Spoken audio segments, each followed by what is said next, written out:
I will. All right. Thanks, Rob. I appreciate it. All right. We'll call the meeting. It's hard work. Just questions, we'll figure it out. Yep.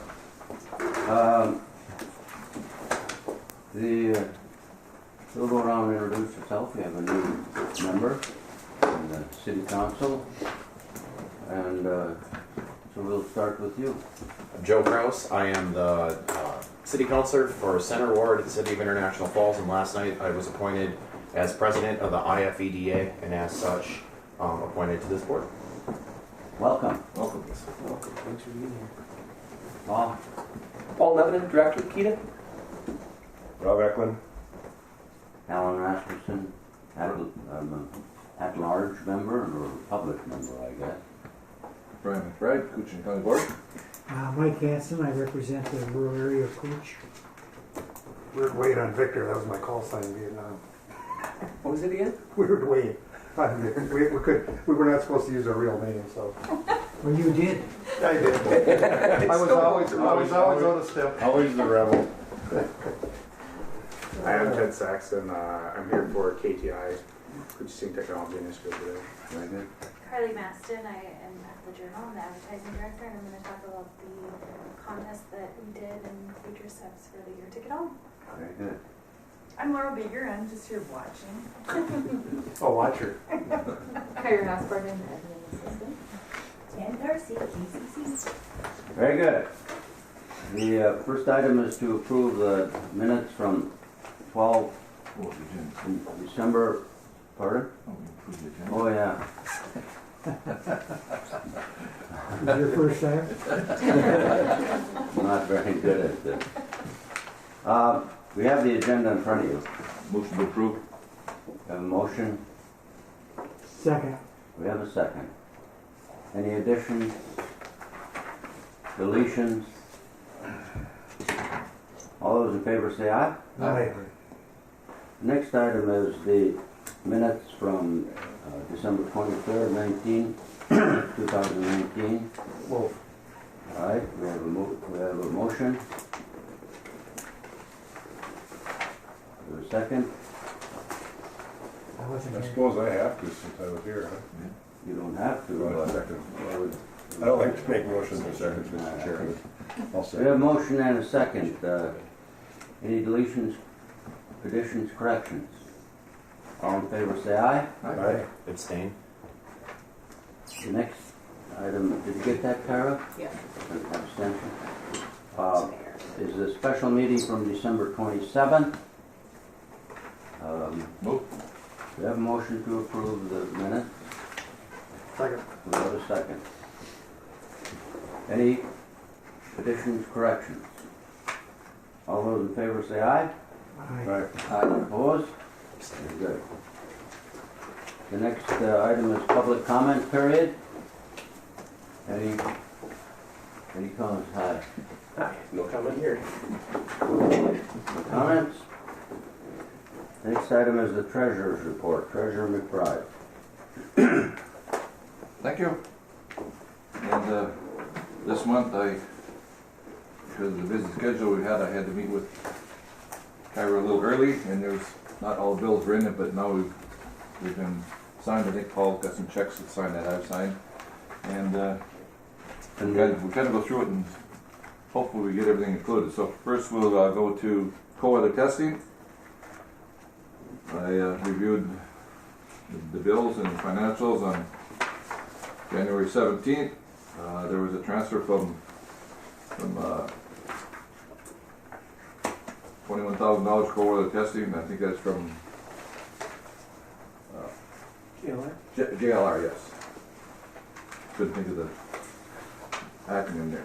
So we have, if you turn the page, unpaid bills of $14,949.03. Next page, Jackson Electric, $6,266.15. Another one to Jackson for $660. And then our internet access for $1,193. And Kyra, do you have a total on that? Yes, the total for cold weather testing is $23,183.23, and the total for JLR is $1,853.40. Motion to approve the bills for cold weather testing and JLR. We have a motion, do we have a second? Second. We have a second, any discussion? Questions for President McBride? All in favor say aye. Aye. Opposed? Very good. Thank you. And again, for KEDA, it was the same issue. Had to do the bills early, January 17th. There was I think the payroll had not came in yet, right? Correct? Correct. So, unpaid bills of $2,242.05. And then, since then, excuse me, salary benefit payable to the county has come in at $19,326.13. With that, I would motion to pay those bills.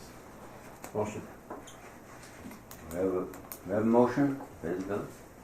No, we have, treasurer made the motion. Oh, sorry. I'll We second. definitely have a Sorry. motion, the treasurer make motion whether it's right or not. I don't know if we usually have that. I'll second. Committee, it comes from a committee makes motion. All right, any questions? Just if I could, Yeah. Mr. Chair, just one point, at the year end here through December, you'll note, on page 7 that, from the expense side, that we were under budget, $41,761, so I'm just, pleased to announce that, we held under budget. And on the flip side though, on the revenue side, we were short under budget. And some of that has to do with timing, but I just point that out. Any other discussion? Can I add one thing? Yes.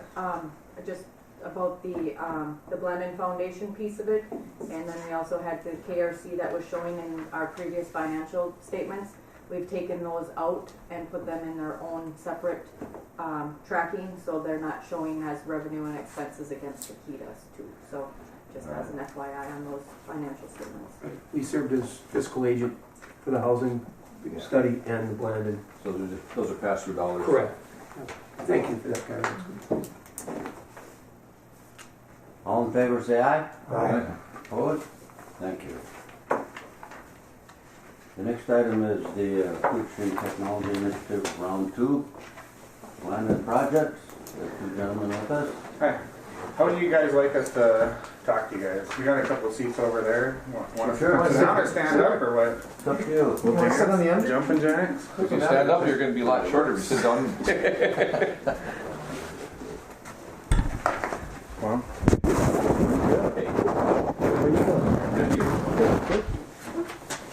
Nice to have good news to report, which I'm guessing you all have heard. so I'm Ted Saxton. I'm a co-owner of Small Town Tech and one of the founders of the Koochiching Technology Initiative. This is Jim Yunt. He's the same stuff I just said, except Jim Yunt. And Jim's the good guy. yeah, good cop, bad cop. Right. That might be true. And so we just wanted Paul invited us to talk a little bit about some of the stuff we've done through KTI. We're pretty excited about it because a lot of it's starting to wrap up on our initial push, I would say. When we started the initiative to become a Blandon broadband community, KTI, what comes with it is $75,000 in grants. And to hand out for anything that meets the Blandon pillars, and there's 6 pillars, certain amount of pillars, and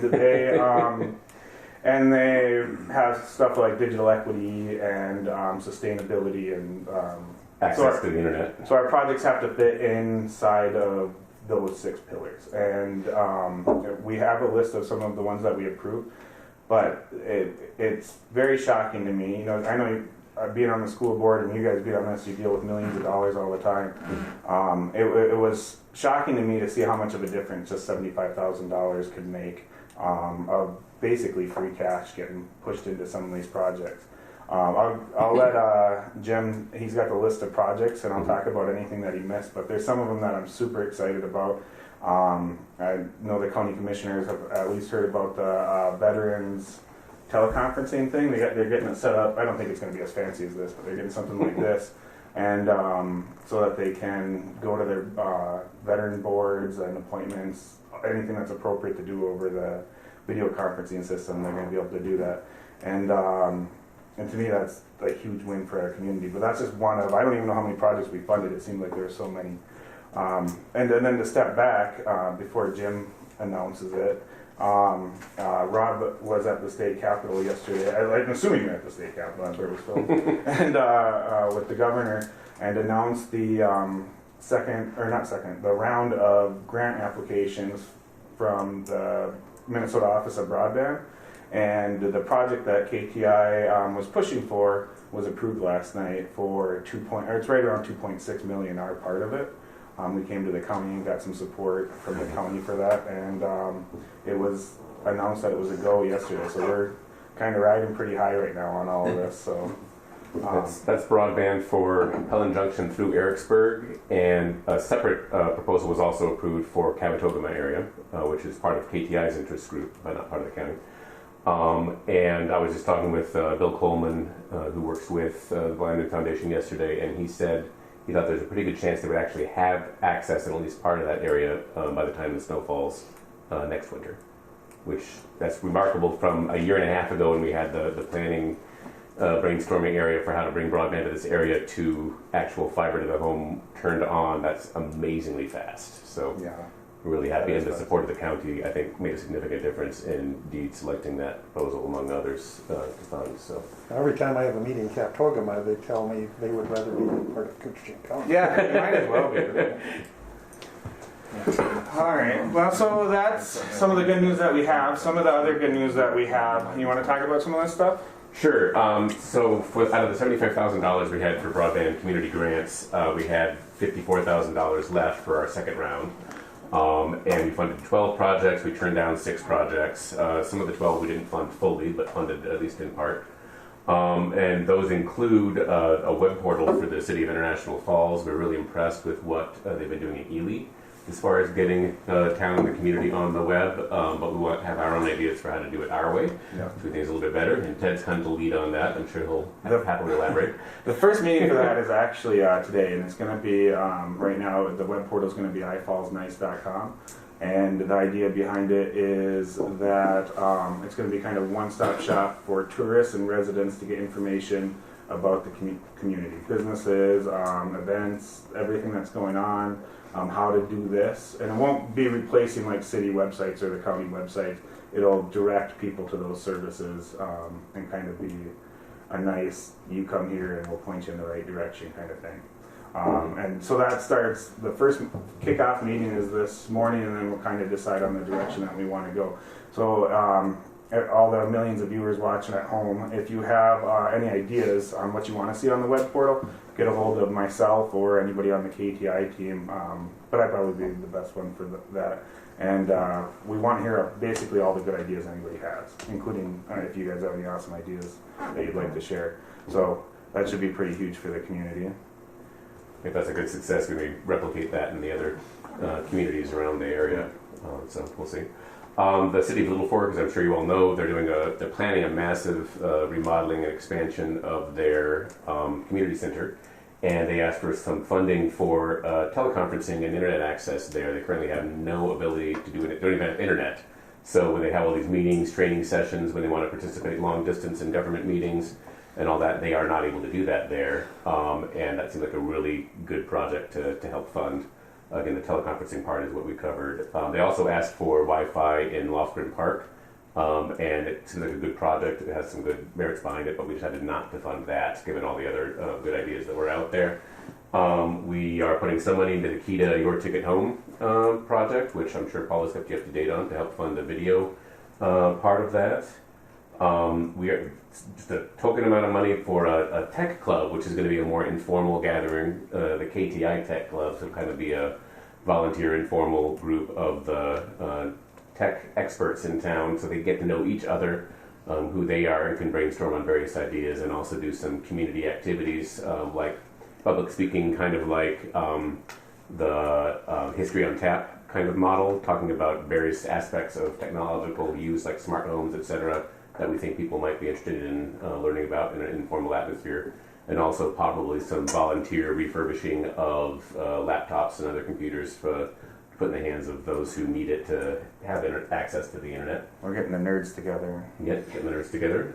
Speaking of the Historical Society, we also funded a digital history project to digitize a lot of materials they have should not be touched or even moved anymore. They want to get some of that digitized and online, as well as with display tablets in the museum itself and shared with other museums. That was a really good project too. Let's see. Scholarships for use of the Balans iSpace. We think the iSpace is going to be a really valuable incubator for the community and a really good resource. And part of the logic of funding these scholarships is to help some individuals, students, nonprofit organizations get in there. The more people who experience that place and how awesome it is, and start talking about it, the more quickly they will ramp up their business, and the more that center will start to benefit the whole community. That's something that we didn't fund. Like, we didn't fund the iSpace, but that was a direct result of the Koochiching Technology Initiative being formed. And I think there's a lot of things that are out there like that we didn't fund, but we've been a big part of being their cheerleader or giving them advice on how to do different things. The impact we made is a lot more than just this few projects that we fund, or a lot of projects, not few, but and that's just one example. Yeah, there's really good momentum happening kind of informally. Patty and Daryl, they heard about the idea of co-working space from some of our conversations. 24 hours later, they were 100% bought in and threw in all their own money into renovating that space and making it what it is now, which I hope all of you have visited it by now. If not, pop in and take a tour. It's very impressive. Tech internships, there's a real need, I think, to build up the tech skills from the bottom up in our community. It's kind of a long-term goal, looking at, it's a pilot project to have an internship at the county and city and their tech departments, to have high school students, possibly a college student, come in and just get some hands-on experience working with technology, possibly become interested in that as a field that they want to get into, get some real work done, and they would add real value to what the tech directors in those two entities can take care of. And then, hopefully they would go into a tech career and possibly move back here after they've gotten higher training and be part of the tech workforce for our community. We put a little bit of money into Movies in the Park, which is an I Falls Nice project. That's for after, right now, as of right now, it's for after concerts in the park. We'll play a movie. It'll be significantly later because the sun doesn't set till late, but we'll have a movie in the park PG? that day. Yeah, something. Yeah, probably just G to be safe. But so just another way to get people out in a visible area, outside and healthy. It's a great idea. Yeah. One of the more interesting ones we funded is that Koochiching Aging Options came to us saying that they would like to get some virtual reality headsets to do Alzheimer's training for families and caretakers of people that are suffering from Alzheimer's and similar disabilities. So you can have a virtual reality experience of what it's like to have that condition, and that empathy can help them connect and provide a better level of service and perhaps be less frustrated at some of the challenges that they face in taking care of their loved ones in particular. And that was a great idea. It was like, as long as we're going to get some VR headsets, let's see what else we can do. So we talked with the hospital and the care centers, the nursing program, because there's plenty of educational and training materials that you can do with VR for those as well. So that project ended up being the library having 5 VR headsets, and Koochiching Aging Options having their Alzheimer's educational program. And we expect those other potential partners to start making use of it. And with those 5 headsets, they can get a feel of, is this something that we really like? Do we want more of these headsets, either to check out from the library or the hospital to buy their own set for training their staff? With a jack of all trades, small town hospital, keeping up your skills in a wide variety of fields is really challenging. So anything to increase your exposure to the different things that you have to take care of are very significant, such as obstetrics and baby delivery. And Ted already mentioned the video teleconferencing for the Veteran Services. And we wanted a WebEx access for Borderland young professionals so they can do more of their meetings online.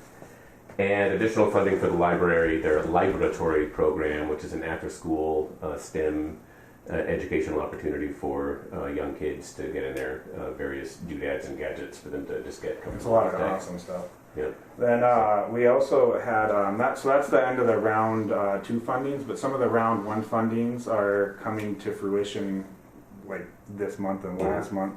And the one that's happening right now as we speak is every Wednesday morning at 9 o'clock, there's a business builders group that meets at the Blondes Eye Space, and the point of that is kind of small business collaboration or anybody who offers services to businesses or something like that. So just another economic boost that we're trying to do. We kind of, Jim and I's philosophy is kind of like we're going to kind of move everything forward with a lot of collaboration, and the more we collaborate, the better, because as you guys know, you guys have all the knowledge in your area, and from being county commissioners or city councilors, and it's you guys share it as much as you can, and with each other, like you have these type of meetings, and that's all we want to see across kind of like the whole community, is everybody just collaborating and working together to make this town better. I think we already have everything that we need here. It'd be nice to have some more stuff for sure, but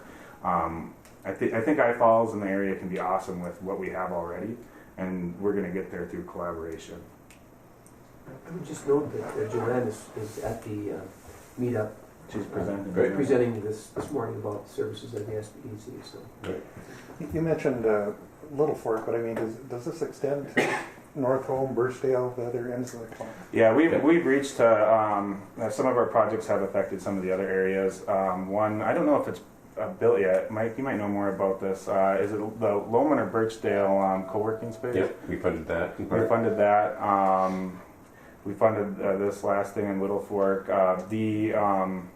The internet upgrade that we're doing, none of that is actually coming to International Falls, the town, because they already have an adequate provider with Midco. Mm-hmm. So that's another thing that was county focused and not International Falls focused.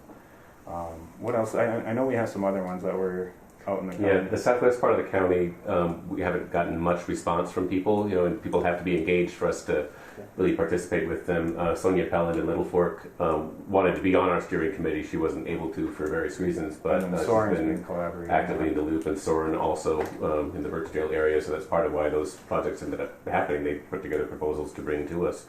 The laboratory, that tech equipment that they're putting together, including the VR headsets, the library is making them available if a teacher from any other school district wants to check those out and bring them down for a few days or a week to use in their classrooms. They can do that as well. One of the things, as we pivot to moving forward, so having spent the $75,000 now, that marks the end of a major phase in what we're doing. And we have a few things in the fire right now and things we want to do moving forward. One of them is kind of the spin-off of all our work on broadband access. We weren't able to get high-speed internet to the Rainy Lake East area, but we've helped build a conversation between Paul Whiting Communications and North Star Electric to look at possibly collaborating in that area. And we don't know if it'll work out or not, but those are two great organizations, and North Star was super helpful in getting the word out on the broadband expansion. Critical need there. Yeah. Awesome. So perhaps the two of those very good nonprofit organizations can make something happen out there with some magic. And we're looking at our own future, having used up the Blandon funding. Oh, sorry, for that Rainy Lake East project, there's also $25,000 available through the Blandon Broadband Community Program for an infrastructure study, basically. Feasibility study, and there's pretty broad latitude as far as how that can be spent, including it could all be spent towards the design of a possible plan to bring internet to that area, and that additional funding is something that might make it more likely that a collaboration to address internet in Rainy Lake East will in fact come to fruition. So, and I believe that the partners are all aware of that potential funds there. but then also we're looking at how to potentially become what our future is going to be as KTI. We want to continue to go on for into the far future as a task force for the county, the cities, and various other players in the area to look at improving technology in our area. It has been brought up the possibility of becoming a citizens committee of Koochiching County, and we will be looking into that. And we think it's really important now that we know that these broadband expansion projects are going to happen. We'd like to work with the county to help pivot the economy towards people working from home, telecommuting and such. And the state has it's a kind of a light program, the Telecommute Now program, which basically the county or whatever partner wanted to have that designation would declare that that's a priority of theirs, people working out of their homes over the internet, and designate somebody as a point person for that. And there's not a lot more commitment to that, but we would like that to be part of a broader effort to modernize the economy towards a sector that is less dependent on local entities and much more resilient. You know, if they're working for a distant company that goes out of business or downsizes or whatever, well, they can get another telecommuter job and use those same skills and have a resume to back that. So I think that can be really, really good for the overall health and resilience of our community. So those are some of the things we're thinking about for the future. Any questions? Great job. Ted, Thank you. Jim, you were talking about the Lothman Park in Little Fork, and then of course we also have the Big Falls expansion of their park. Mm-hmm. And that is high-speed broadband available in the Big Falls down in? Yes. So they have not contacted about possibly They turned it Wi-Fi down. into Yeah, they didn't want the Wi-Fi in the park. At Jim, this I point think, in time. knows that? more And about then it. with the expansion of the park, isn't it? So Yeah, some of the city council people there think that it's not a good thing to have internet in a park. They want people enjoying nature and all that, and I can empathize with that. But you know, if and when the city there is entirely on board for it, then that could certainly be pursued. But and it's their park.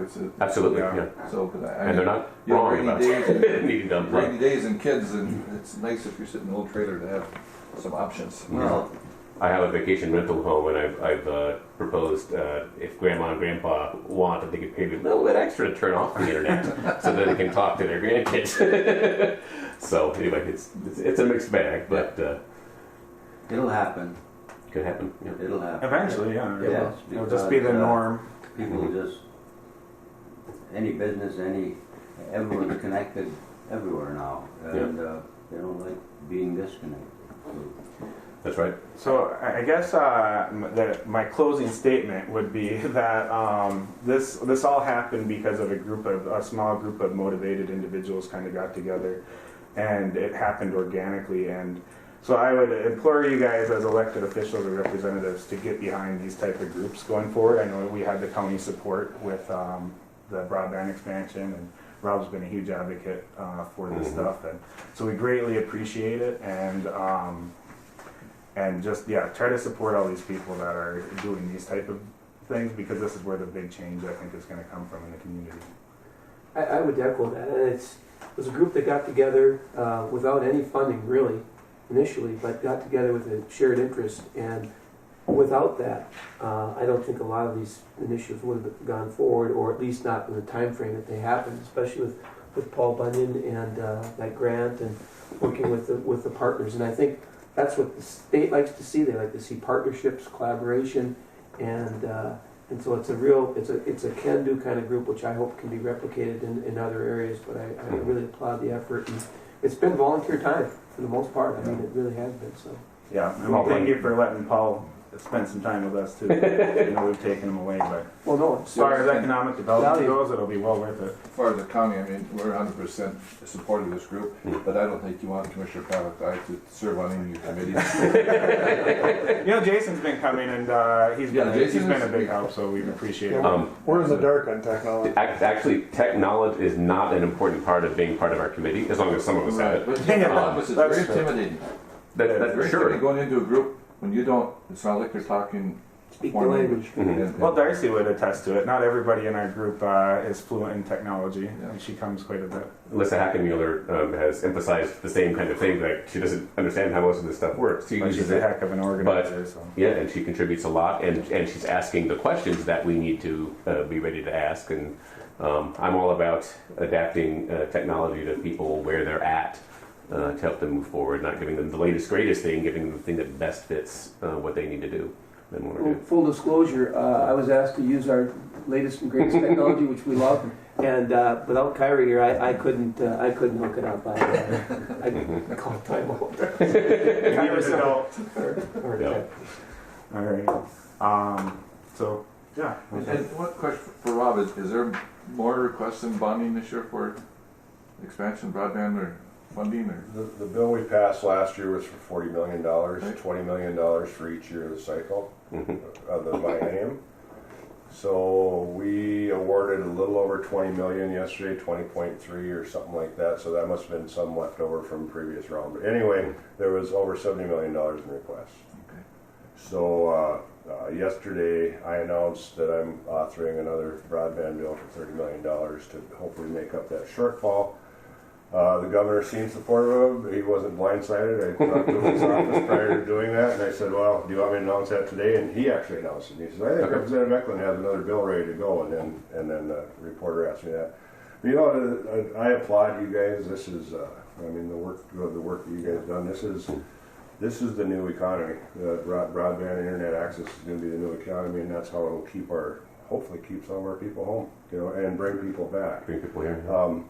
Probably the best phone call I made was to Deb Lagan this morning, because 3 years she was fed up with her provider and what was going 3 years ago, and I talked to Paul Bunyan and I said, Deb, do you want to do a survey from your house to internet or to Pellin Junction? And she went door to door from her house. She lives just, for you guys know where I live, she lives just a little bit east of me. She went from her house to Pellin Junction and all the way back to Paint Makers and hit every house on the highway and turned that petition into Paul Bunyan saying that they wanted that, and I credit her for kicking this thing off, and then you guys just going with it. It's great. So we worked with her on this effort as well, and Paul Bunyan said of all the areas they worked in for grants, at least recently, that they got the most kind of community involvement in. It was easiest for them to write. They had, you know, if the other areas they had to figure out all the local community details, but we had all that information for them and the letters and all that. So. Well, I mean, go ahead, Paul. Well, she had a pretty good job, and she was working out of her home, and she couldn't do her job. And I don't even know where the home company was based, but that was really launched. Yeah. And she's still doing it, trying to, but it's a struggle for her. Yeah. But you know, two things. If you look at the state, we got the map right up here. There was 30 projects awarded yesterday, and it was truly border to border. I mean, they were from every corner of the state and all over the place. So it's I'm glad to see that. And then if you take a look, cooperatives got most of the contracts, or most of the grants. Co-ops, CTC, Paul Bunyan, groups like that, and some electric co-ops and stuff. I'm thrilled to see that North Star is willing to work on the Rain Lake East project. I think that'll make a big difference. And then having county and city support. Not all the counties have supported these initiatives, and you can see that's why not all the projects were funded. So I mean, it's critical, especially to our rural counties, that these type of things go forward. So thank you all. That was made my job easy. I just had to write the bill. That's all. And we helped make it possible. The $30 million bill, would that be funds available in 2021? Yep, it'll be this one time only. So in addition to the $20 million, so there'd be $50 million available. Well, I think we ought to apply for Ray, which was left out this turn. Other questions or comments? Thank you very much for the report. Thank you for your work. And you're doing good work, and we appreciate it. It's rewarding. It's nice to... Our community is much better off. You guys are way nicer than How do you have time to do your We work it in. Business to run. Sorry. Oh yeah, that's in there somewhere.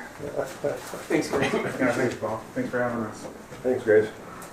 Next item is the YPH update. Sit right next to you. How you doing, Carly? Good, how are you? I'm doing really good. Now, you know how to hook in and run this I thing. do. I'm hoping. Had some priorities. doctor's appointment. Oh, yes, okay. Did it? I think so. Nothing serious. And Mr. Chair, Yes. I have to, unfortunately, I apologize, I have to leave for a doctor's appointment.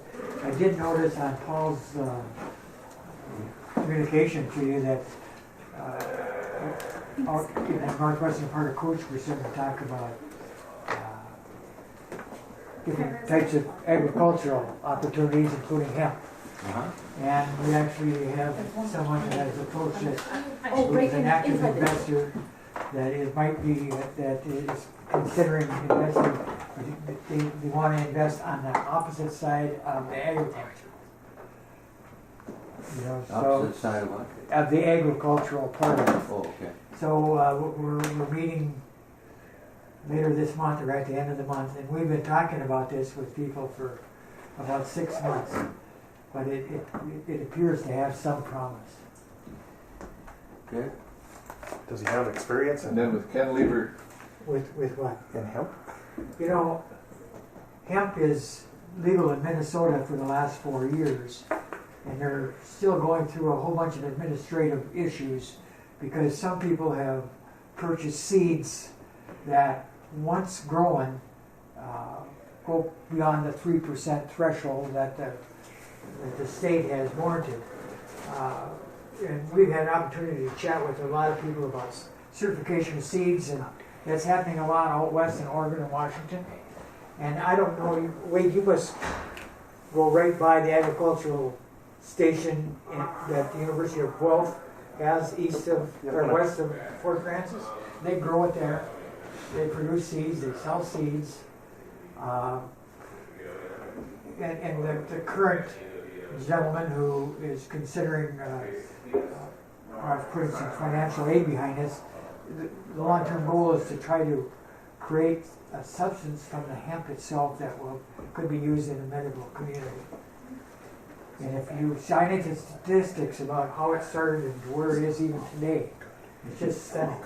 And there is a good chance that folks that are involved in agriculture now could see a much better return per acre than what they're experiencing now, and not necessarily be held any kind of hostage to any kind of trade rumors or international events. Now, will it come to fruition? Most of the time I've failed, you know, when I try to do things. But this looks like it has some real potential. And you don't have to use it on prime agricultural fields. It can be a lot of the fields you see that are starting to grow up into brush. It works for that. They've got a big operation going there. I mean, maybe it'd be interesting. I don't know if they would agree or not, if we could visit that facility, because it's just west of Fort Francis. And we've talked to them.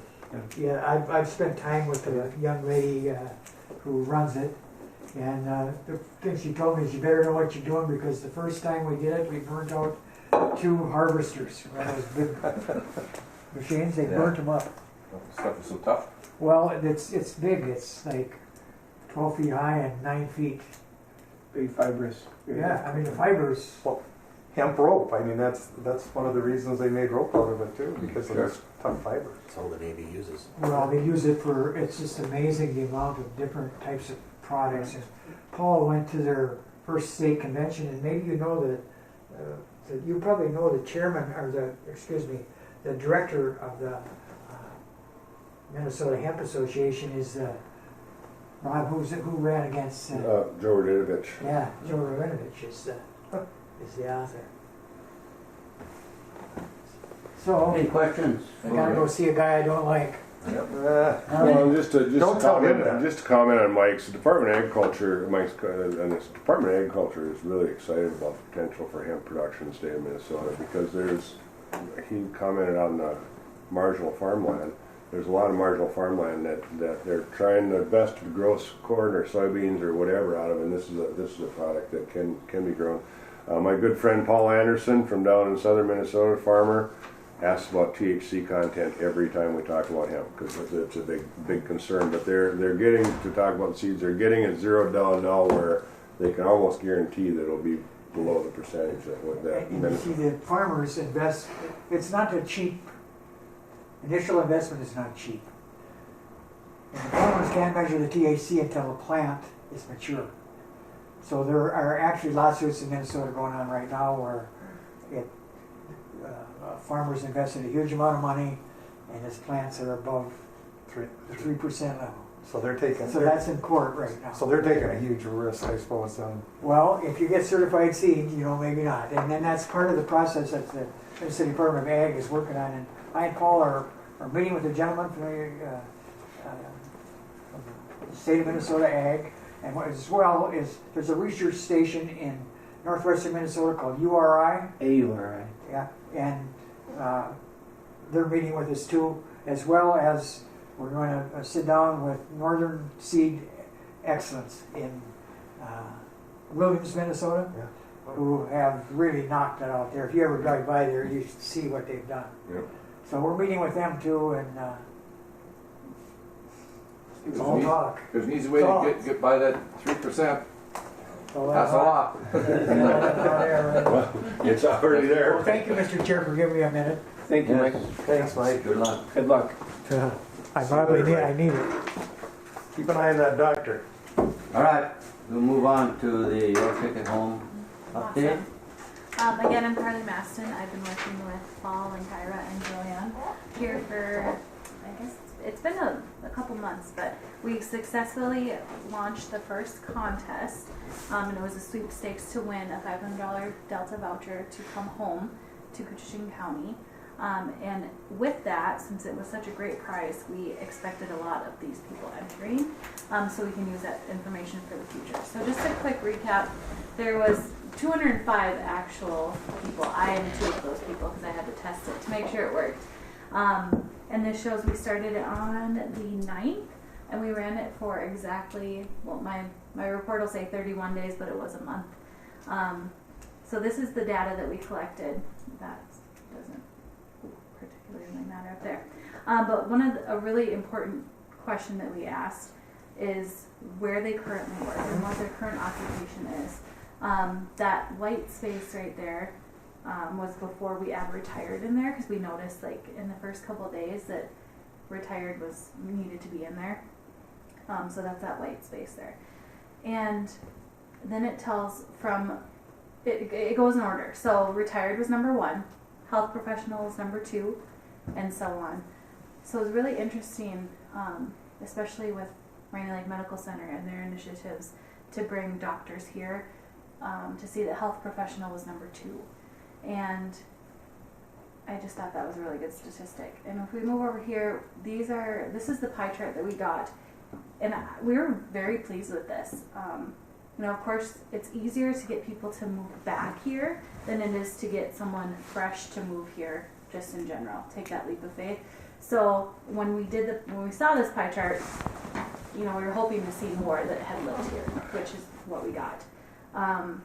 And then the 21% that have vacation here, those are also really good people that we can target to come here again. And hopefully, if we have job openings, they can move here and invest in our community. Next pie chart here is the desired salary range.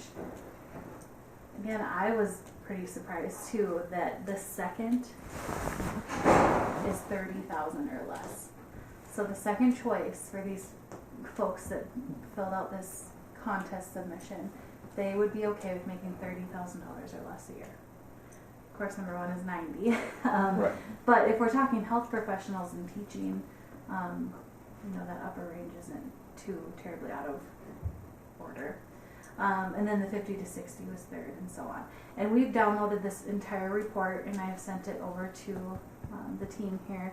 And working forward, that's who we're going to target. So if we have a specific initiative to target health professionals, we're going to segment those people out, send an email just to those people that's very specific, in hopes that they will open it and engage with us. The next one is what would interest you most in moving to Koochiching County. We spend a lot of time picking these options too, because we don't want to put words in people's mouth of what they want to see. So we gave them a wide variety of options. Family was number 1, which if we go back to the top one, they've lived here before. They most likely have family here. And then outdoor activities, which I think is something that we have an abundance of, and we're getting better at keeping up on that kind of stuff. And then quality of life. And I think that when we started this, that was kind of the angle we were going. You know, so get rid of the rat race in the city, come relax, you know, have a slower pace. So that was good to see that people did pick that as one of the top areas. And then retirement. We did not require spouse desired occupation, but 81% still answered, so that was good. Again, a lot of retired, and then management, which I think in this area we do have a lot of administrative positions and receptionists, that kind of stuff.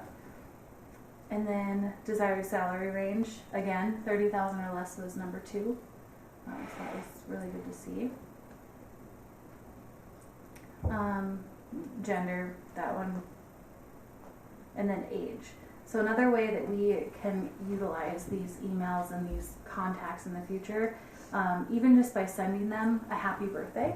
You know, just getting their birthday doesn't seem important, but the birthday emails are most opened. So if we're coming from Koochiching County and you get a happy birthday, you're going to open it, and maybe we have a great picture of the lake that day or something like that. So we're going to utilize this information going forward, very directed. So the most popular location is 56649, but no one was able to win from that area.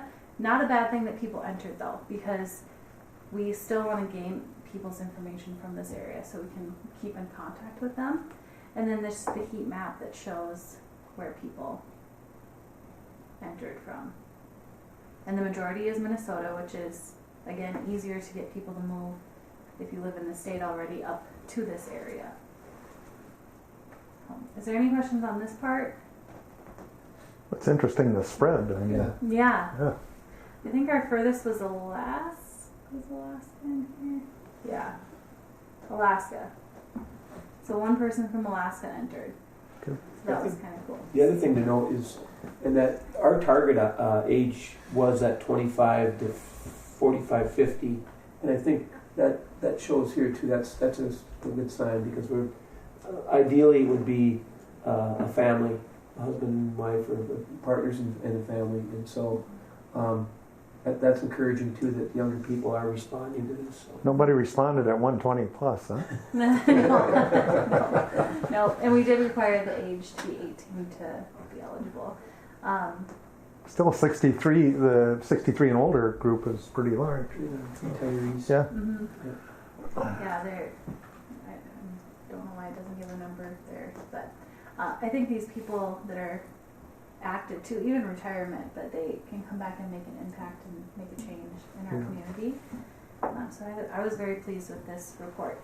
I also was pleased with the number that we went into. I went in honestly thinking we'd get like 75, because it was very specific on who we targeted, and we used the audience that followed, or it was very specific. So they either lived here, they had checked in here somewhere on Facebook, and then we used the Journal's platform of people that followed.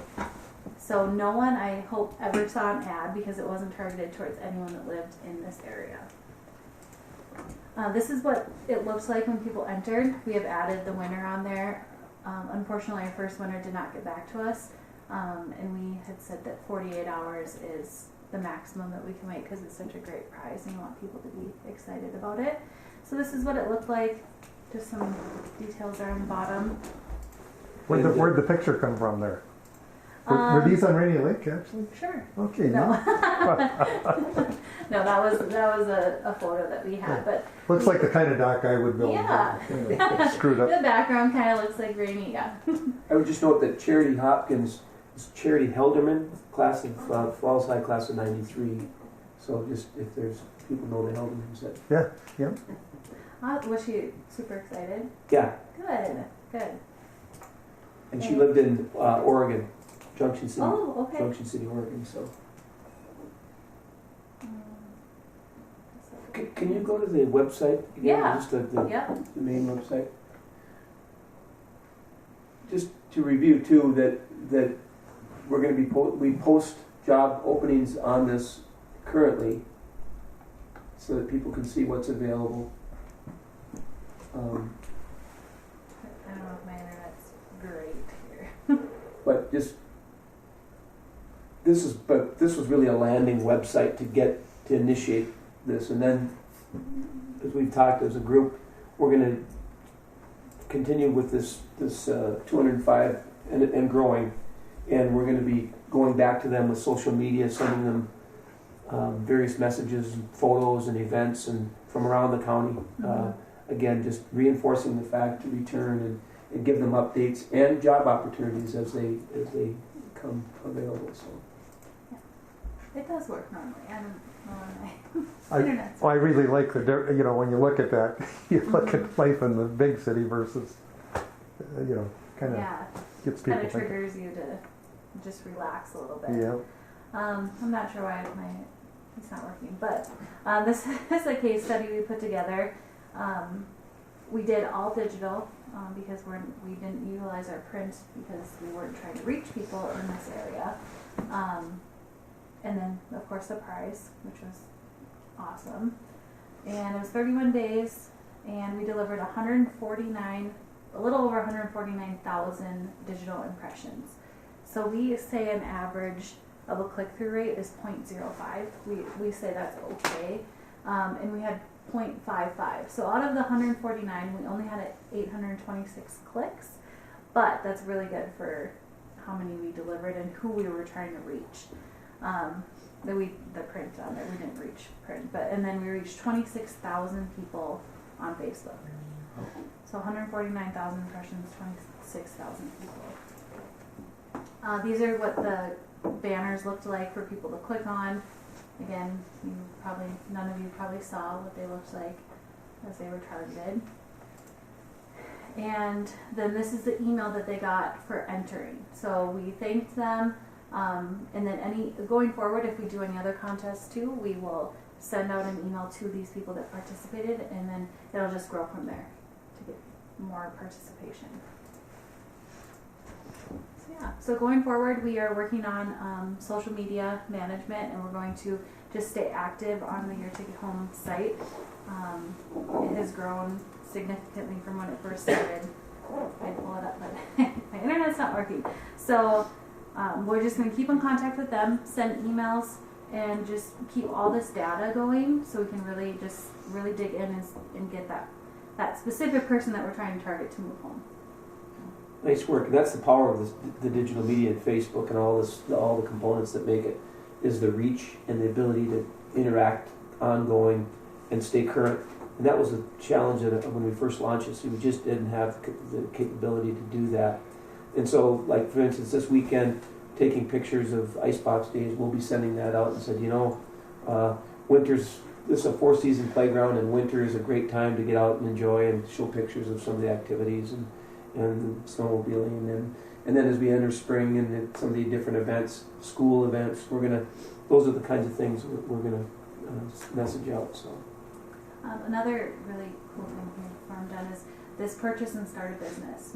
We all know we have businesses for sale up here, empty buildings and stuff, and there wasn't anyone that didn't choose this, so it's not the last. So these people specifically, we can send out an email to them and say, hey, this building's for sale. Come up here and invest in our community. Well, thank you, everyone. Oh, good job. Any questions, comments? good work, thank you. Yeah, good work. Thanks a lot. Thanks for the presentation. Yeah, definitely.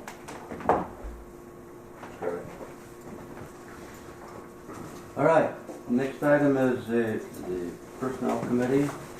I call the Personnel Committee meeting January 8th. Mayor Droba, Commissioner McBride, and myself met to do reviews, personnel reviews for our current employees. Starting with Kyra, her information is there. The Personnel Committee recommended a 2% increase. The county and the city are both in that range area that they gave their employees. Also for land, we recommended a 2% increase, again with the same rationale. Director Nevinen asked that his increase or discussion for increase be postponed later on in the year when we would see what kind of financials we had, what kind of income we would have, and what our budget looked like. Commissioner McBride. Mr. Chair, on the Personnel Committee, and of course to remind the members that Kyra's salary is partly paid by the Airport Commission. She does a lot of work for the airport. So About part 57%. So part of that absorbed there, and then Joanne, part of her salary is paid through SBDC. And 35%. We have had good discussion. We weighed everything back and forth. Affordability, current pay raises throughout the area, and I think we came to consensus that it was a fair offering. So with that, I would move that as motion to approve those 2 salary increases. So we have a motion from the Personnel Committee. Discussion. Question. And a second first, Mr. Chair? Yes. I'll second it. Do we have a second? Any discussion? All those in favor say aye. Aye. Opposed? Very good, thank you. And thank you, Director Nevinen, for taking into consideration the ability that this group has to increase salary. And I would suggest that when do you think that information would be available? I think we should suggest a month at least when that should be considered. I think 6 months in, we'll have a pretty good indication as we start our budget process for 2021. And So let's say the July meeting or June meeting. July meeting, I think, would be All right. fine. Kyra, would you report that and make sure that at the June meeting we put that on the agenda to discuss when we should meet in July, before the July Peter meeting. Thank you. All right. Mr. No Raise Nevinen. Mr. Chair, just a few items I want to... Yeah, We were going to force him into it, but we won't. So we won't have a 2% increase in your report. Oh, All right. thank you for that. Just want to touch on a few items. International Falls Business Park, we've been working on the final plat, which we hope to have that finalized. It essentially finalized. It just has to go through one last formal process, but it's in place. Now we're working with the City of International Falls and their engineering group with Smith Knowlting. They have actually agreed to, at no cost, fill out the deed application for paving and curb and gutter for the 22nd Street later this summer, and that's going to be in conjunction with the Highway 53 project, which we hope will bring the costs down with mobilization and the fact that asphalt will be, with both the airport and 53, will help bring some of the overall cost of this down. The deed grant is a business development public infrastructure grant that is part of that eligibility is for business parks for infrastructure, which this fits. And Whitson Smith has had a lot of experience with this, so I'm pleased that they would do that and then help put the bid package together. So if awarded, it would cover 50% of the project cost with 50% of a local match. So the city and the county will have to work out how the rest of those funds will be raised and applied. But the first step is just trying to get this grant and move that portion of the infrastructure forward. Mr. Director, can I note that the City Council passed that last night? So we put our Resolution? we passed the resolution, so we put our stamp on allowing WSN to move forward with the application, because I do believe the application was due. There was a timeline issue, so we actually were able to get an extension, and we did rubber stamp it last night. So Terrific. they will Thank be. you. So the resolution's passed, so WSN will be filling it out at no charge. Thank you, Councilor Rowe. That's terrific. And we've had luck with coal boxes and the BDPI. And although it says that EDAs are applicants, eligibility applicants, they'd rather see the city or counties. So for the coal box, we used the county, and that worked out well for both of them. We were awarded, and so I'm hoping that especially with WSN doing the app, that we'll be successful. Mike touched on this. I appreciate his involvement setting up this meeting next week in Williams, bringing together AURI and State Department of Ag, as well as a potential investor who will be joining us via conference call to just learn more about specifically what would make the most sense here, and maybe even developing a feasibility study to help support that. But right now, the key to a lot of these things is just having the right people around the table, and we feel that this is a good step in that direction. Cantilever Hotel and Distillery. I'm really pleased that Cantilever formally opened last Friday, and I don't know if everybody here has had an opportunity to stop and visit and take a look, but it's really impressive. I know when we started down this path with this group, that the ownership group, that they were going to create something special, and I think they have. And I think it's been received well by the public, and I think it will be a destination. People will come here specifically just to visit it. We've also had some of our cold weather test people stay there, and the response from those folks has been very, very positive as well. So really, congratulations to the Cantilever team, and yeah. Well, I haven't done it, but I've heard their bourbon is excellent. I can attest. It is. Attest. I haven't tried it yet. I think all their product is really good. And the thing that I think will impress people, and if you look at that location, when they first started, people said, how are they going to fit everything in that location? And they did a great job of scaling it. But the attention to detail, from the light fixtures to the furniture to the labels on the bottles, they just did a really tremendous job. There's nothing like it in the region, and again, congrats to that whole team. But one of their partners there, Bracken, is very into detail. It's a good match. Well, if you do have a chance to talk to Pat Bracken, do not ask him about pillows and how that pillow decision got made, because it's lots of details. But anyway, I'm really pleased for Rainier too, because the effect that it will have on Rain Lake Grill, Looney's, they're already feeling it just from people making that hole. And in conjunction with Icebox Days, which was pretty.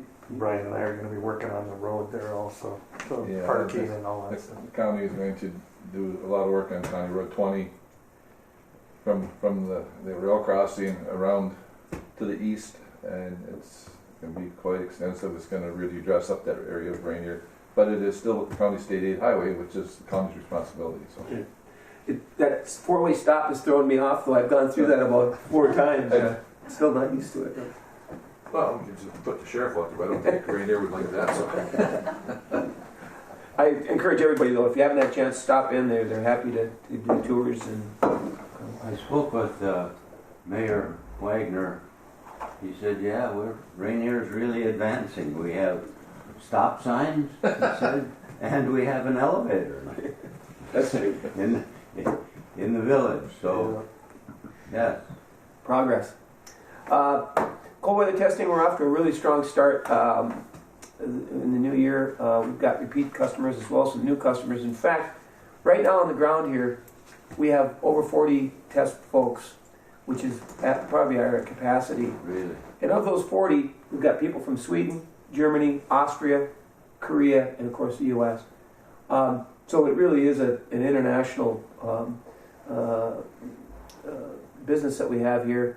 And I just wanted to acknowledge that with all the snow. And we've had an issue with one cold box being down for a short time, and we've had trouble with the doors.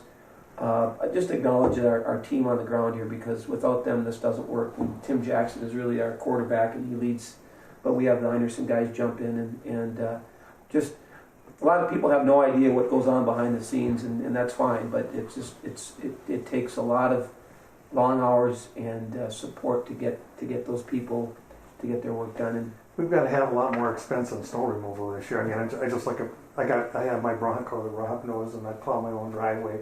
I'm down below a quarter of a tank. I've never gone that far in a full winter, and we're only in January. right. So That's a good point, and that's what's really tricky about budgeting for something like that. And in fact, we have to shovel off the roof of the test building because 30-year-old building, we get some leaks in there, and we get that ice buildup off the roof. So, our latest e-newsletter was a bit delayed, but we were able to get it out last week, and again, it all ties into the Year Ticket Home and this outreach to people outside the area. Kmart building, continue to have conversation with the brokerage group that is working with the owner to try to find tenant or tenants to occupy that space. So they're working on this, and they have had some response from some of the people that they've reached out to. So. And that's all I have at this point, Mr. Chair. Questions, comments for Dr. Newton? All right, City Council state updates. We start with Commissioner McBride. Just a couple of items in one. Last month, I dropped my TV service from one of the famous satellite providers to Midco, and of course I must have a very powerful TV, because I must have sucked all the gigs out of Midco, because we've had nothing but issues with Midco for the last month. And it starts every Thursday about 3 o'clock and goes through the weekend. And I've been in contact with them, and I've expressed my displeasure, and I think a lot of people in the community have. So they promised they are working on the issue, but I don't think they really know what's going on. It just seems like they run out of signal on the weekends when everybody's either on the internet or watching TV, and it happens right during football games. So anyway, we'll continue to follow that up, and I'll keep contacting Midco, see if we're making anything. We had meetings last week, and I don't know, Paul, if you were there. The Highway 53. No, you weren't there, but we held at City Council the Highway 53 issues with the detours and impacts of businesses and tourism and everything. It's going to be a tough summer. It's going to be tough 2 summers for Highway 53, but we'll work through that, and I'm sure the city's going to really try to not impact anybody, but there is going to be impacts. And when you're done, I do have Sure. an update on the 53 project. And then one other thing, just like to touch on, that was the sale of Stewart's to minors. I saw Dave Stewart yesterday, and I thanked him and his family for all the years of what they've done in this community, and it was kind of tough. We both got a tear in our eye, and I know they're struggling with it, leaving the business, but they're not leaving the community. So if you run into any of the Stewarts, Dave, and thank him for what they've done in this community for the years. So That's a good point, and they have been true community-minded business owners and created a lot of jobs over those years and impacting the community. Thank you. Any questions for Commissioner McBride?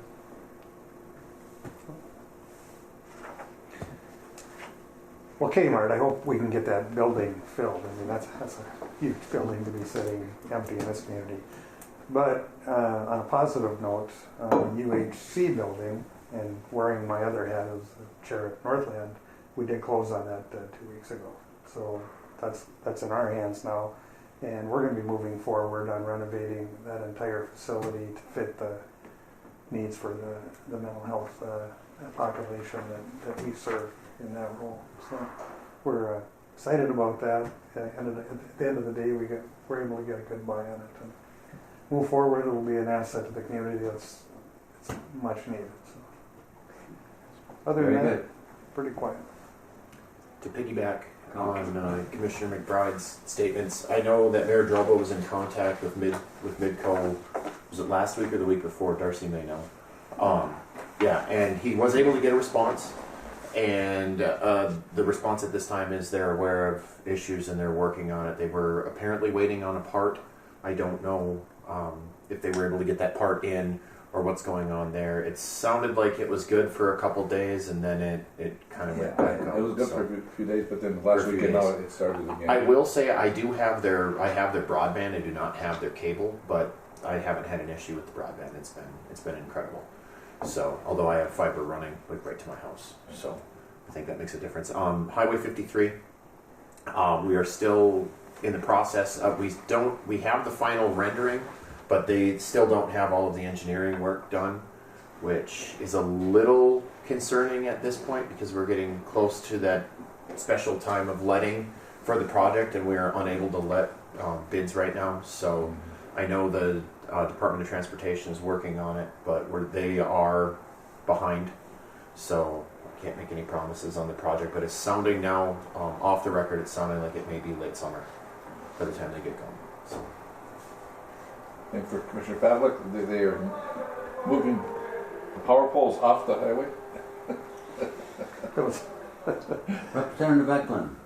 I don't have too much new to report from last month's meeting as far as what we're going on. This, like we talked about earlier, this broadband grant for Koochiching County and stuff in Captogam area is critical.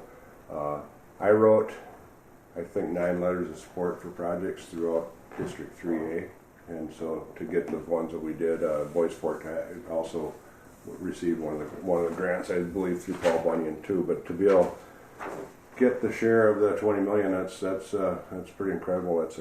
That shows good community involvement because from all aspects, it's good to see that. Considering what our county board had to put up with yesterday, this divisiveness in our country is sad to see, and people really aren't educated on what's actually going on. I'll just leave it at that. So I'm glad you guys did what you did yesterday, and it's a tough situation to be in. So other than that, we're looking forward to a quick, hopefully productive session. The governor did talk about there would be some kind of supplemental budget coming out because our revenue forecasts have been okay. So there'll be something. I think most of it's going to be taken care of DHS. I think, like I said last week, and then I think again, or last month, and then again, I think the insulin and pharmaceutical drug issue pricing is going to be probably on the forefront down there at the legislature. I remember telling former Speaker Thiessen that when I first got down there when we were talking about the DHS bill, I said, thank you for not putting me on this committee. But anyway, at some point in time I'll get my turn on it. I know that. So anyway, but I'm excited about this session. I think things are going to go well. So. And thanks again for your involvement in the broadband and really pushing that forward. I appreciate it. And what about bonding? What's your sense on where that's going to end up, dollar amount? I think we'll finally, Rob Eklund's brave prediction, I think we'll finally break the $1 billion artificial ceiling that has been on the bonding bill since I think Arnie Carlson was governor. Will we get to the 2.6 that the governor's put out or whatever his is? I don't think we'll get that high. So 1.2, 1.3, I'm guessing is where the final will be, and I might be optimistic. But the Senate is saying there's no reason to be over $1 billion, but the House writes the bill and sends it to the Senate, so we'll see what happens. So. Very good, yes, Mr. Chair, Mike Hanson wanted me to just in communication with Big Falls and Northland that Big Falls Campground Project, the bathhouse, civil and architectural bids are looking at a February opening for that project, and in Northland Phase 2 water and sewer improvements are going to occur this summer, and the 2019 audit prep and changes are available in the Northland office. So activity in both those communities. Very good.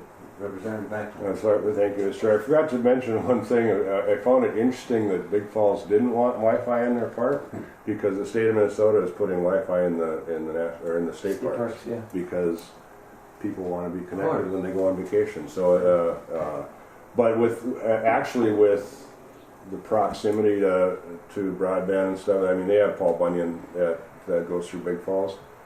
They can probably, most people can probably get connected to the park without having Wi-Fi access just because it's probably close enough, so. Maybe a moot point. It will happen. Yep. As long as they have unlimited. Yeah, as long as they have unlimited, well.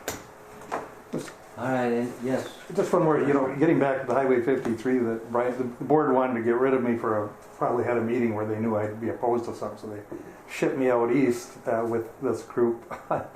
On the Highway 53 project was one of the things. I mean, we're looking at things much wider than that. That Highway 53 project came up, and they had all these experts and access to people who could do things, and they held up a picture, big picture now of the project from just around the highway here by the airport, looking down towards the mill, through that whole section there. And they, we were talking about this 53 project, and about an hour later, we got back to International Falls, that portion. They pulled out this picture. Looked totally different, and none of us could. What changed there? You know what it was? They brushed out all the power lines, and what a difference that made in the appearance. Sure. So when we did the airport, Yeah. we used this as a model. We took all the lines out here. If you notice at the airport, they're gone. And what a difference that made. I mean, in a modern community, and at least in this day and age, you can bury cable without those problems that you used to have. They don't have to be up and hang over the roads, and it makes a huge difference visually. So, yeah. So anyway, they all laughed when he came back, and they said, "Oh, God.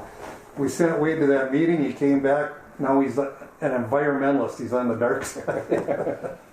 But they went along with me anyway. But the power lines are not going to be buried, if I'm correct. I think they're just going to move them off the Move block. to the alley. Yeah. Move them to the alleys. And reline them on the. Yeah. And reline them on the backside. It'll We did, make a huge difference. not that there's any developments in the plan right now, but one of the things that we have resolved is if we are to add new streets and add new developments, from here on out, all utilities will be buried. So any new utility projects in the city of International Falls, and we actually did that last year, early last year, that any new projects, so if we were to, let's say, the Peterson land on Shorewood, if they were to add another development back there, all utilities would be buried. And that's what modern cities do now. Yeah. and that's So- good news. Yeah, so moving forward, any new projects, any opportunities we have to bury. Unfortunately, the logistics, it just didn't work out for the 53 project, but moving forward, it is our intention to bury some utilities because of, and it stemmed from that wind event. Right. Oh, yeah. Which triggered calendar parking, which we're still paying for by phone calls, but. And Brian and I are going to be dealing with the same issue at Rainier because those power lines are hanging out in the front, and I know they'd like them moved, but very expensive, so. We'll Yeah, see what the happens. community absorbs that cost. It's not the power company. And that Canadian Shield granite isn't that much fun to No. directionally drill through to get stuff buried. Definitely So. not. All right. We'll move on to the SBDC update. Glenn. So I just got done presenting at the Blondes iSpace, talking about KEDA and all SBDC and all the services that we have to offer. I've been continuing to work on the child care project. Carrie Clay Bundy and I presented to the Little Fork City Council last week, and they awarded our project $5,000 from the city through their Economic Development Fund for help with remodeling that space, which was amazing. It was shocking. I wasn't expecting, such generosity, so that was wonderful. We're putting on. And you're speaking about. Yep. So there's a picture in your packet. Yep. So we are putting on a dinner and information session for the community. A lot of people have a lot of questions about it. Not really sure, what's going on, how it works, because it is a really new concept and it's unique. So we're going to do an information session. St. Francis Health Services is going to provide a pasta bar dinner for free will donation, and all the proceeds will go towards the remodeling costs and equipment for the space. I'm going to do a presentation along with Patricia Welsh from First Children's Finance at 5:30. And then if people want to go and look at the actual space, they can go and we'll give them a tour of the space and what it looks like from 6 to 7. So dinner starts at 4:30 at the community building. Joanne, the event will be in the community building? Yeah. And where is exactly the space being located at? It's got the address, but is it on Main Street? Yeah. Little Fork? Well, this space is right next to the clinic. Okay, next to the clinic? Yeah, Okay. where Pineview used to Yes. be. Yeah. Yep. So if you go on the kind of the clinic side, there's the clinic door that's kind of on the left, and then there's another door on the right. They would be using that door that was previously Pineview. So working a lot on that. So now we've, with Northland Foundation, Deed, KCDA, and Little Fork, we've raised $20,000 for this project. It started out with just kind of heating and air, and then looking more into regulations and things like that. We needed to expand and do some work on the bathroom, remodel a little bit, and then also we're expanding one of the classrooms to be larger. So then both classrooms will be more the same size. So that added cost to our project. So that's why we are doing this fundraising event and asking for additional support for this. I've also got a request from North Home. They are interested in doing something similar in their community, and we're looking at churches, and there was one church that is interested in hosting a provider within their church. So again, we'd have to, they're bringing it back. I gave her a bunch of information and to see if, they want to just move forward with at least the investigation, because, we can't just remodel the whole, we don't have a ton of funds to just remodel whatever we want to remodel. So we got to look at what are the requirements, and would this space, mostly fit the requirements for that. So we'll be working on that. Last week we started the after school program for K through 3rd grade in the elementary here in the Falls. It's Wednesday, early out days until 5 o'clock. Last week we had 25 kids participate, and I think a few more signed up after that. So that's good news. I invite you all to attend our event next week, and I also did invite the governor and lieutenant governor to this event. I understand it's a short notice, but I just wanted them to be aware that we are doing a lot of stuff with childcare here. So, or if I could, Mr. Chair, Yes. so Little Fork would actually require a building expansion for childcare, or can that be done with the space they have, that type of thing? Well, right now our plan is to put 2 providers in that space, so they don't have to. We just have to modify the one room a little bit. So we're just kind of knocking out a wall and making an entryway into one of the spaces. And I actually have a map here, and I can show you what are proposed.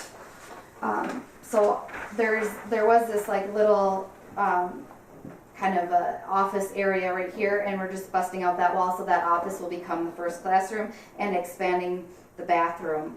But I will pass that around so you can kind of see what the modifications will look like for that. So good, that's great. Yep, and these will be 2 family providers, so that's also the difference. It's not a center, it's just like a home. They're just doing it in a commercial setting. If I could, Mr. Chair, the one thing I do hear from constituents that are trying to work outside the family, or the mother is at least, and it's child care ends up taking up pretty much what they make. I mean, it becomes very, it's a tough decision because you're going out and working, but you're not really coming out ahead. And then plus the fact you're not with your child. So that's what I hear a lot. Yeah, it is. It's an issue. But I'm just shocked, and even after the newspaper put in about the grant that we received for this, how many calls for people who want to help out with the center to be employed, or want to bring their child there. I had to create a waiting list already, so I mean it's. Well, the other thing we get at the county is, all I don't want to say restrictions, but all the things you have to go through to be a daycare provider now. It isn't like, and so there's a lot of expense to it. And of course, that's got to be picked up somewhere. Right. Yep. So that's our part of our goal is, you know, helping with that upfront cost with equipment. I mean, you know, if you have kids, you have some stuff, but you still have to buy more. And if you're brand new, I mean, you have everything. And so I did ask the school, the Little Fork School, to see if they had any extra like preschool tables and chairs that they would be, if they're not using them, if they would be willing to donate them. So they were going to look into, you know, that. But again, just, you know, trying to find kind of unique resources that we can all pool together to make this happen. And it's got a lot of community support, and I really appreciate That's great. that. Good work. Thank you. Any questions? Thank you. We're hoping that construction and everything will be done by April, so that the providers can start moving in then. So. Very good, thank you. Good stuff. Yeah, good work. Our new building is too dang big. All right. The next item is, Something thank to you. think about. Yes. The next item is a public comment period. Do we have any comments? Hearing none, the next item is the PETA advisory team concept. Mayor Droba is the promoter of that, but he's not here today. So we will put that on the agenda for next month. Farrah? All right. Thank you. And the next meeting,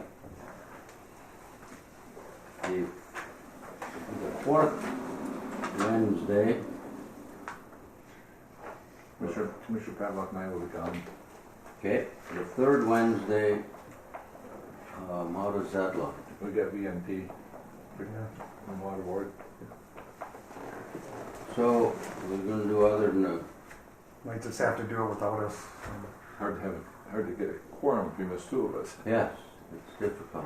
And I won't be here. Tuesday the 18th, Commissioner, we don't have a county board meeting on the 18th. That's a Tuesday. That works for me. I think we That can do work? that. Yeah, our schedule's flexible, Kelly. Yeah. Councilor Cross? I have a committee meeting at 10 a.m. that I have to attend. I mean, I could be here from 9 to 10, but All right. and then Generally, we stay around the hours, not too much more, but even today, in all business, we went an hour and a half. right if we got all the business. We had a done, long right. agenda today, but. Yeah, I have a committee. All right. meeting I have to Try go the to. 18th? You have to leave. 18th, 9 I have to o'clock. be there at 10. Be It's there. like 9:50. Well, we usually talk about people after they leave. Right, that's perfect. That's perfect. I appreciate that. That's why Laurel came back. If that changes, we'll get the notice out, but that's what we'll set it at. All right. Any other business to come before the authority? Can you make it that day? No, I'll be Yeah, on St. Paul. yeah, it's like that. Session starts the 11th. Yeah. Yeah. All right. This meeting's adjourned. Thank you very much. Thank you. Appreciate your attendance.